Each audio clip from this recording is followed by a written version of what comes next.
ठीक है बच्चों, अब आ जाओ एक्सरसाइज 3.4 का हमने क्वेश्चन क्या लिया, फर्स्ट क्वेश्चन लिया।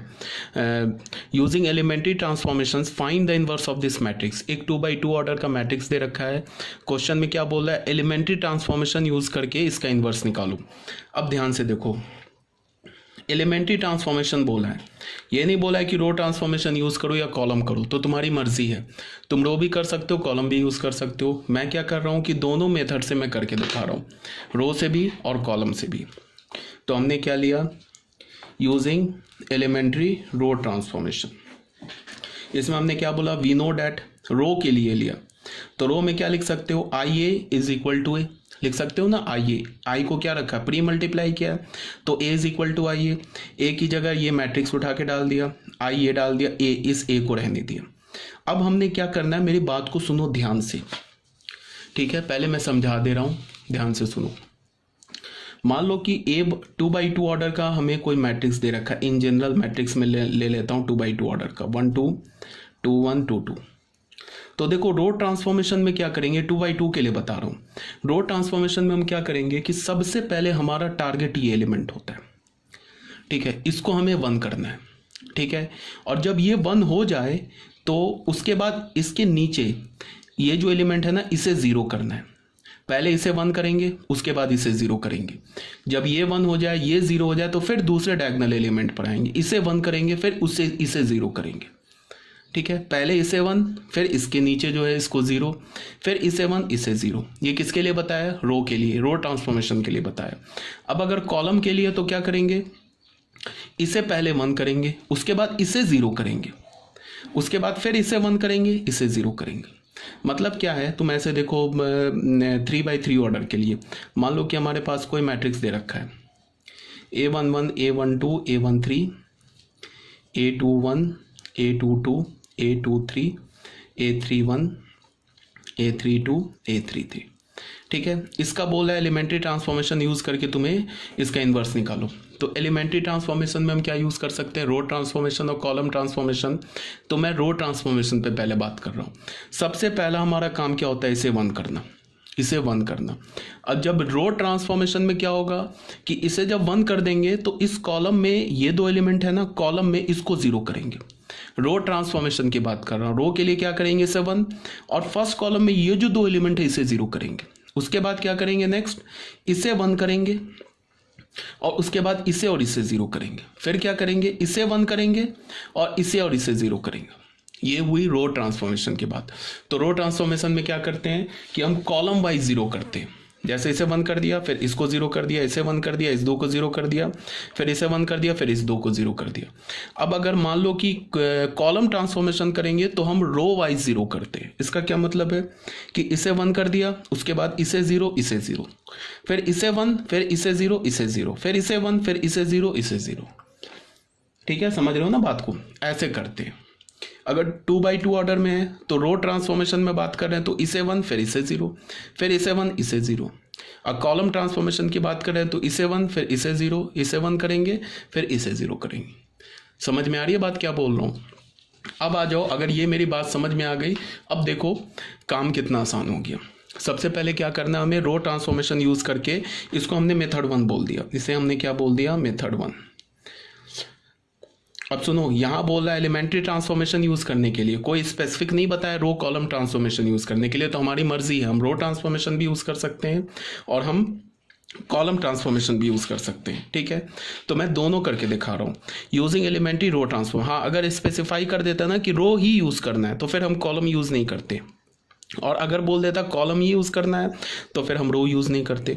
तो पहले क्या बोल रहा है, यूजिंग एलिमेंट्री रो ट्रांसफॉर्मेशन से हम लोग इसका इन्वर्स निकालेंगे। तो ए इज इक्वल टू ए आई लिख दिया, तो आई की जगह ये लिख दिया, ए यहाँ लिख दिया, ए को एज इट इज़ रहने दिया।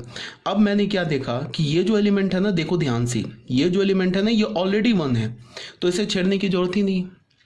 चलो मैं इसको करके दिखाता हूँ, लिख के दिखाता हूँ, ज़्यादा अच्छा होगा। ए क्या है, ये हमारे पास है 1 2 -1 3, ठीक है। इसका मैंने निकाला एलिमेंट्री रो ट्रांसफॉर्मेशन यूज़ करके, हमें इन्वर्स निकालना है, रो ट्रांसफॉर्मेशन यूज़ करके निकालना है। तो मैंने रो ट्रांसफॉर्मेशन के लिए क्या बोला, आई ए इज इक्वल टू ए कर दिया, ठीक है। आई क्यों रखा, ए के साथ प्री मल्टीप्लाई क्यों किया, क्योंकि रो ट्रांसफॉर्मेशन यूज़ करेंगे।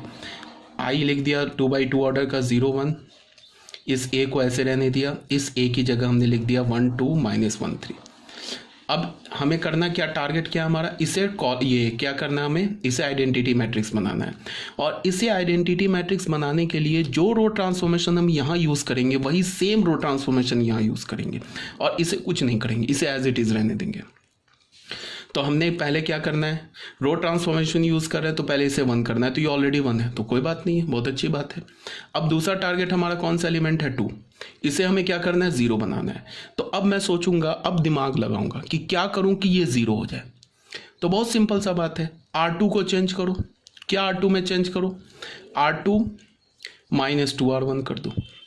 सिर्फ हमें ये एलिमेंट देखना है, अब बाकी में क्या हो रहा है उसको ध्यान ही नहीं देना, सिर्फ इसे देखना है कि ये 0 कैसे होगा। तो मैंने सोचा कि अगर इसको मैं 2 से मल्टीप्लाई करके इसमें सब्ट्रैक्ट कर दूं तो ये तो 0 हो जाएगा।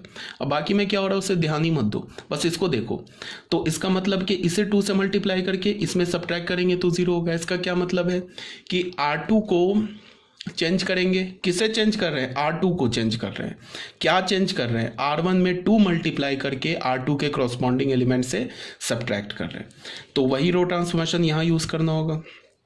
किसे चेंज कर रहे हैं, सेकेंड रो को चेंज कर रहे हैं, तो फर्स्ट रो चेंज होगा नहीं, ऐसे लिख दिया।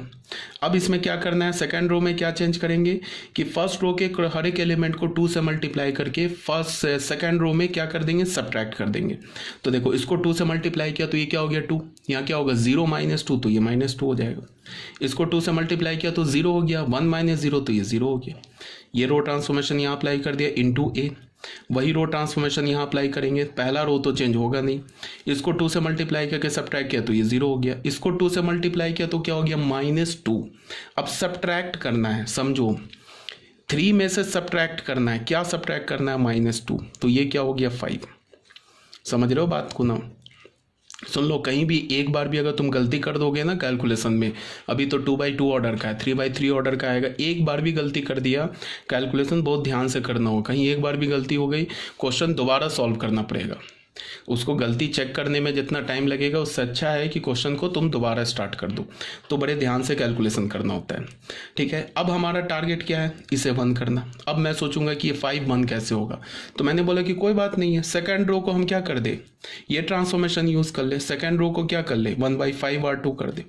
पढ़ा है ना हमने, RI को चेंज कर सकते हैं ना KR2 से, सॉरी RI को चेंज कर सकते हैं ना KRI से, वो अप्लाई कर दिया। अब ये ट्रांसफॉर्मेशन जो है यहाँ भी अप्लाई करेंगे, यहाँ भी अप्लाई करेंगे, तो ये क्या हो जाएगा, सेकेंड रो को 1/5 से मल्टीप्लाई कर देंगे तो फर्स्ट रो तो चेंज होगा नहीं हमारा, ये हो जाएगा -2/5। 0 का करेंगे तो ये तो 0 ही रह जाएगा, ठीक है, इंटू ए।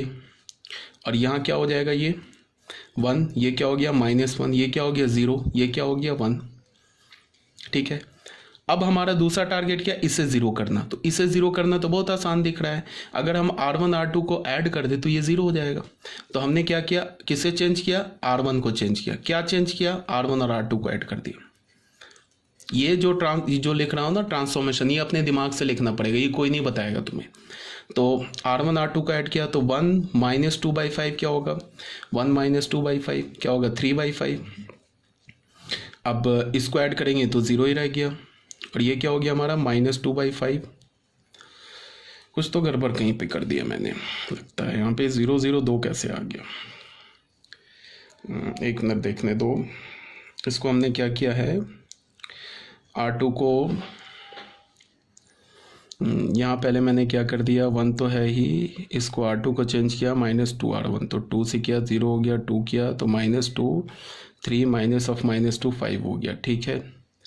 इसमें भी वही ट्रांसफॉर्मेशन लगाया, 2 से मल्टीप्लाई किया तो ये -2 हो गया, 2 से मल्टीप्लाई किया, सॉरी वही तो बोल रहा हूँ, गलती कहाँ हो रही है, 1 है ना, ये भी 1 है बच्चे, ठीक है। अब क्या कर किया हमने, इसमें हमने R2 को किससे डिवाइड कर दिया, 5 से, तो ये हो गया 1/5, वही तो गलती हो रही, ये भी हमारा 1/5। अब यहाँ पे हमने क्या किया, R1 R2 को ऐड कर दिया, तो R1 R2 को ऐड कर दिया तो 1 माइनस, ठीक है। इसमें हमने क्या कर दिया, R1 5 से कर दिया तो ये हो गया 5, ये हो गया 1, R1 R2 को ऐड कर दिया, ठीक है। 1 -2/5 R1 को चेंज किया है, ठीक है। 0 प्लस 1/5, ये 1/5 हो गया, सॉरी गलती हो रही है ना, देखो मुझसे भी, ठीक है। ये 1/5 हो गया, ये A हो गया, R1 R2 को ऐड कर दिया तो क्या हो गया, 1 हो गया, 0 हो गया, 0 हो गया, 1 हो गया। अब ये बच्चा आइडेंटिटी मैट्रिक्स बन गया ना। तो ये मैट्रिक्स क्या हो गया हमारा, बी मैट्रिक्स हो गया। ये मैट्रिक्स, ये मत देखो, ये मैट्रिक्स हमारा बी मैट्रिक्स हो गया। ये मैट्रिक्स क्या हो गया, आई। तो ये क्या लिखा है, बी इज इक्वल टू आई। तो ए का इन्वर्स क्या हो जाएगा, यहाँ देखो, ए का इन्वर्स बी हो जाएगा। बी किसके इक्वल है, 3/5 माइनस 2/5, और ये 1/5 एंड 1/5। तो ये हमारा इन्वर्स आ गया, ठीक है। अब अगर तुम इसे चेक करना चाहते हो, अगर तुम्हारे पास एग्जाम में टाइम हो, बच जाए, तो तुम करो क्या कि अपने आंसर को चेक कर लिया करो। चेक कैसे करोगे, ए इंटू ए इन्वर्स। ए हमारे पास क्या है, ए हमारे पास है 1 2 माइनस 1 3। ए इन्वर्स क्या है हमारे पास, 3/5 माइनस 2/5, 1/5, 1/5। इसको करोगे तो ऑर्डर आ जाएगा 2/2 ऑर्डर का आइडेंटिटी मैट्रिक्स आ जाएगा।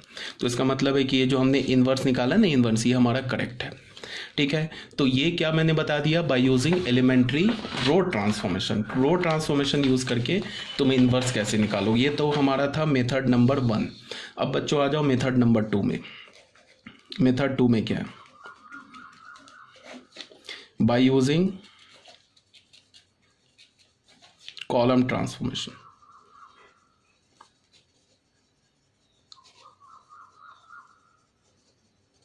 कॉलम ट्रांसफॉर्मेशन में हम कैसे लिखते हैं, ए आई को पोस्ट मल्टीप्लाई करते इज इक्वल टू ए, ठीक है। इस ए के साथ तो कुछ करेंगे नहीं, आई यहाँ पे रख दिया 1 0 0 1, और ए हमारे पास क्या मैट्रिक्स गिवन है, 1 -1 2 3, 1 -1 2 3। अब हमारा टारगेट क्या है, इसे आइडेंटिटी बनाना। तो आइडेंटिटी बनाने के लिए हमने देखा इस एलिमेंट पे है, ये तो ऑलरेडी 1 है, तो बहुत अच्छी बात है, कोई प्रॉब्लम नहीं है। अब हमारा दूसरा टारगेट क्या है कि इसे 0 बनाना। अब अगर कॉलम कर रहे हैं ना तो रो वाइज 0 बनाते हैं, और रो ट्रांसफॉर्मेशन कर रहे हैं तो कॉलम वाइज 0 बनाते हैं। तो इसे 0 बनाना, तो अब सोचेंगे 0 कैसे होगा। तो मैंने अगर सोचा कि अगर मैंने C1 C2 ऐड कर दिया तो ये 0 हो जाएगा, तो बस यहाँ कर दिया। किसको चेंज किया हमने, C2 को चेंज किया। क्या किया C2 में, C2 में C1 कॉलम ऐड कर दिया। तो वही काम यहाँ भी करेंगे। C2 रो चेंज हुआ है, C2 चेंज हुआ, देखो ये चेंज होता है जो पहला लिखा होता है, पहला कॉलम चेंज नहीं होगा। तो पहला कॉलम तो 1 0 छोड़ दिया। अब इसमें C1 के क्रॉसपॉन्डिंग एलिमेंट ऐड कर दिया तो ये 1 हो गया, 0 + 1 ये 1 हो गया। इसमें ऐड कर दिया तो ये क्या हो गया, ये 1 हो गया, ये 0, अच्छा ये 1 हो गया, ये 2 है, ये 0 हो गया, 3 + 2 5 हो गया। अब क्या है, अब हमारा दूसरा टारगेट क्या, इसे 1 बनाना। तो ये 1 कैसे होगा, ये भी बहुत आसान है। हमने क्या किया, C2 में सेकेंड कॉलम को 1/5 C2 कर दिया, सिंपल सा, तो ये 1 बन जाएगा। इसी को तो देखना 1 बनाना, तो ये काम यहाँ भी करेंगे। ए सेकेंड कॉलम को 5 से डिवाइड कर देंगे तो ये हो जाएगा 1/5, ये भी हो गया 1/5। ये क्या हो जाएगा, ये 1 2 तो रह जाएगा फर्स्ट कॉलम, ये 0 रह जाएगा, ये 1 हो गया, ठीक है। अब हमारा इसमें टारगेट क्या, इसे 0 बनाना। तो ये 0 कैसे बनेगा, अगर मैंने C1 कॉलम को चेंज किया, C1 कॉलम को चेंज किया, क्या किया, C1 में सब्ट्रैक्ट किया, 2 C2 कर दिया, तो ये 0 बन जाए। इसे देखो बस 0, ये कैसे बनेगा, बाकी मत देखते चलो, बाकी खुद से होता रहेगा, सेट हो जाएगा, वो आइडेंटिटी मैट्रिक्स आ जाएगा, ठीक है ना। तो इसके लिए क्या किया, ए किसको चेंज कर रहे हैं, C1 कॉलम को। क्या कर रहे हैं, C1 C2 में 2 मल्टीप्लाई करके C1 के क्रॉसपॉन्डिंग एलिमेंट से सब्ट्रैक्ट कर रहे हैं। तो ये क्या हो जाएगा, यहाँ पे मैं रफ में कर रहा हूँ, 1 - 2/5, ये क्या हो जाएगा, 3/5 हो गया। अब यहाँ पे अगर 2 मल्टीप्लाई करूँ तो ये क्या हो जाएगा, 2/5, 0 - 2/5 तो ये -2/5, और ये तो चेंज होगा नहीं, 1/5 1/5 रह जाएगा, और ये क्या बन जाएगा, आइडेंटिटी मैट्रिक्स 1 0 0 1।